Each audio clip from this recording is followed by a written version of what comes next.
streaming.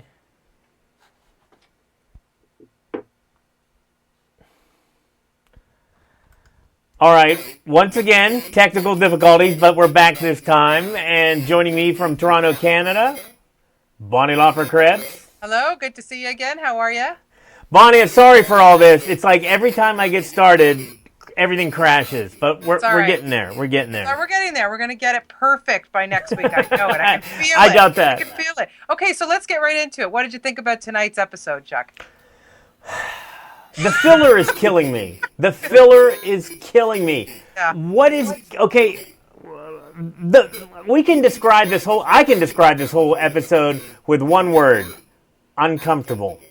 Yeah, very uncomfortable. Well, okay, let's just start a little bit. I'm glad that we finally got to see Betty back. Finally, we haven't seen Betty in a while, Right? and she comes in. I was a little impressed. Betty actually wanted to go on a field trip with her son. I was very impressed. It was so boring. Okay, there's a scene on the bus, and the kid's excited, and then she's drinking unpasteurized milk, and I'm like, okay, that's going to come back to haunt her. Absolutely. And then the kid gives away her lunch. Yeah. And so she gets. Go ahead. Yeah. So no, sorry, but of course, in fine Betty fashion, okay, the kid gives away her lunch. Most normal mothers would be like, okay, you shouldn't have done that, and move on. No, not Betty. She has to make her son feel like crap, really. So I'm glad, like I say, I'm glad she was back, and I'm glad that we saw that she hadn't changed. Like, she's still the same old Betty, Yeah. She just acts like a child.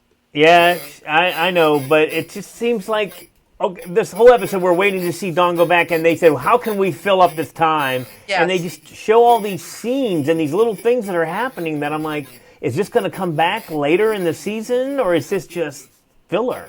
Yeah, I think to me, it feels like filler. It does. The whole thing with Megan, you knew that had to come to a head sooner or later. Right. So I think tonight's episode should have been, it should have been titled Children. Everybody acts like kids. Yeah. Megan, the spoiled little brat, wasn't happy. We saw Dawn go back. I mean, he gets that phone call from her agent, and he says, she's a lunatic, stalking directors, and he flies back, and then they do it, and you're thinking, oh, the marriage is saved, and then the next commercial break, they come back, and she breaks up with them. Then, they come back, he calls her, but he said, I love you, and Megan said, good night.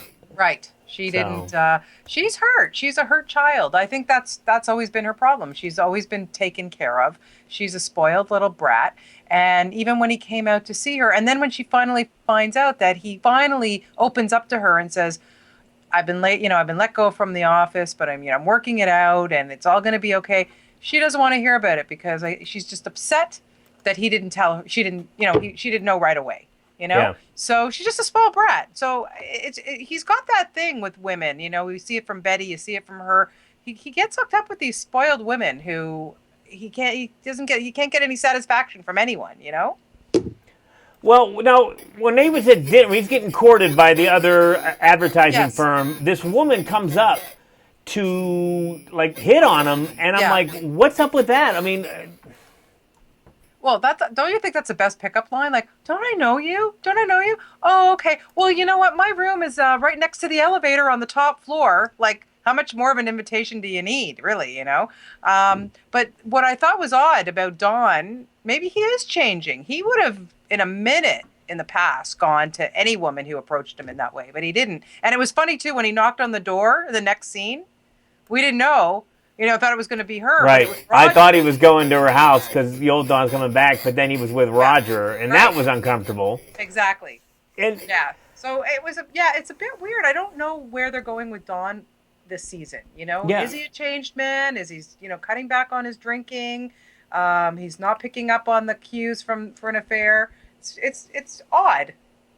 Well, in full disclosure, you missed the last 10 minutes due to a power outage. Yeah. So, No, Dawn... I got the last 10 minutes. Oh. It was kind of in the middle when he came back to the office. That's what I missed. So, well, that was very uncomfortable because everybody at first was coming, like the copywriters were coming in, oh, hey, we want your advice on this. And then one by one, everybody staring at him and looking at him, and it was very uncomfortable because nobody wanted him in that office. And then, did you see where they went up to the meeting and when she told him near the end? And what's with Joan? Like, what's going on with Joan? Like, she's really become queen bee there at the office, and everybody treating Dawn like crap, but even Joan. I mean, I don't know. Did you get? You know what? You're right. This episode should have been entitled "Not Field Trip, Uncomfortable." Everything was uncomfortable about this episode. Yeah, and like they all hate him with a passion. I mean, he literally. I mean, he created the company. He's the genius there, and apparently only Roger's the only one that cares. But Joan was very vicious with him. It's like there was something going on there, and they've always been, I thought, cordial. I mean, and it still brought me back to last season. It's like I have to watch that episode where he gets fired because how bad is this? Because I don't remember it being that bad. I agree with you, and I also even when Peggy bumped into him and when he was waiting to be called, by the rest of the was and bad. Said, I mean, can't she doesn't say that we haven't missed you, and he's like, "Thank you, Peggy." I mean, what was that? Well, I mean, it's a new Peggy. She has backbone now. Before she never had that, and and it was always Dawn who was her mentor and so forth, and now she hates his guts and she's not afraid to speak her mind. Yeah, that was uncomfortable too. So, it's the women in tonight's episode that were giving it to Dawn, not like he's used to getting. Now, when Roger came back drunk to the obviously late to the meeting and so forth, I thought it was going to go a different direction. But my favorite part of this episode was how Roger literally yelled at everybody and stuck up for him right there in the meeting when nobody else wanted him. Yeah, exactly. And it's been a while since we've seen that from Roger. He hasn't really stuck up for anybody in a long time. So it was nice to see Roger with some backbone and sticking up for his old friend Dawn. I mean, let's face it, the two of them had a good thing going when they had their company, just the two of them with Cooper, obviously. But Cooper's always kind of in the background anyway. But I think as Roger said, I miss you. It's his old pal. Let's face it, right? Now, what happened at the very, very end of the episode just kind of blew me away because, the only reason that Dawn is still in that agency apparently is because it would be too expensive to get rid of him. That's right. From what I understand, he's a partner, so they'd have to buy him out. Yeah. And so they decided we're going to bring him back, and they call him into this meeting, and they give him these ultimatums, which Joan delivers at first by saying, if you don't do any of these, you're fired. Right. And one of them is he has to report to Lou. Oh my God, Lou, the biggest idiot on 2 feet. I mean, I don't get it. It reminds me of, all the stipulations that Dawn's been given. Like, he can't be with clients by himself. He can't drink, unless it's no drinking. No drinking, whatever. And there were a few things. And to me, it sounds like they're giving him kind of working notice. They're giving him they're treating him like a little bit kid.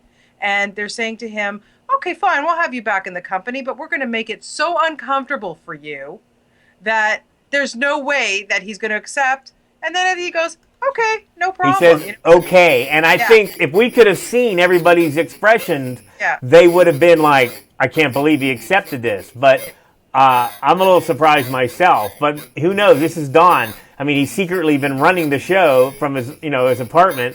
Maybe he's got some, master plan to get back in or whatever. I don't know. Why do you think he didn't take the offer from the other company? Like, do you think he was just trying to play that against Roger? Well, for one, he had a non-compete. I don't think he could legally do that, could he? Okay, maybe you're right. But then Roger said, "Oh, it's a generous offer, right?" Yeah. And also they let him go. I think Joan even explained in the meeting there that we let him go to find other work. So maybe he didn't have a non-compete. That wasn't completely understood by everybody. Right. So it was a bit muddled up there, I think. But I think he used that as a negotiation tool, knowing that if he showed it to Roger would say, "Yeah, I want you back." So that plan worked. So he probably has you're right. He probably has a master plan going on back there, thinking, "Okay, I'm going to get my butt back in this office, and then, let the chips fall where they may. So are we going to see a new Dawn? No drinking? Are you kidding? Maybe for one episode. Then he'll be back to normal. One thing I wish is this whole episode, I don't know if I noticed it more for this episode more than any other one, but the amount of smoking that goes on. Yeah. They open up like they're smoking in a movie theater, and we see smoking on planes, smoking. Yes. It seems like every scene had somebody smoking. Yeah. So I like how he flicked the ash in the movie theater, just on the ground, and then Betty, when she's outside the barn, like, who smokes outside of a barn? Come on, seriously. Yeah, so I don't know what we're going to see, and I think it's going to be an interesting. And I'm actually a little bit excited because I think 75% into this episode, even with the uncomfortableness, I was bored, and then the last commercial break made it all worthwhile. Okay, now I want to see what's going to happen. Yeah, that last 5 minutes of the show was completely worth the whole hour, I think. So I'm excited now for next week's episode. I think it's going to be a good one. And I think what's her name's coming back? The one he had, Sylvia, the one he had the affair with, Linda Cardinelli. I have a feeling she's going to pop back. I think so. I don't know. We have these. We have Pete's girl, the realtor now. We have this girl that showed. I wrote her name down. I can't find it. The one that showed up at dinner today. We have Emily. It was Emily. It was her Emily. That's right. I didn't write the whole name, but it's Emily. Yeah. Hi, I'm Emily. So and so. Pretty much, their marriage is over. So I think they're going to get back into it. But hey, you know what? He could go with the stewardess too. She made a move for him as well. Yeah, that's true. She hates Megan. She told him to her face. That's right.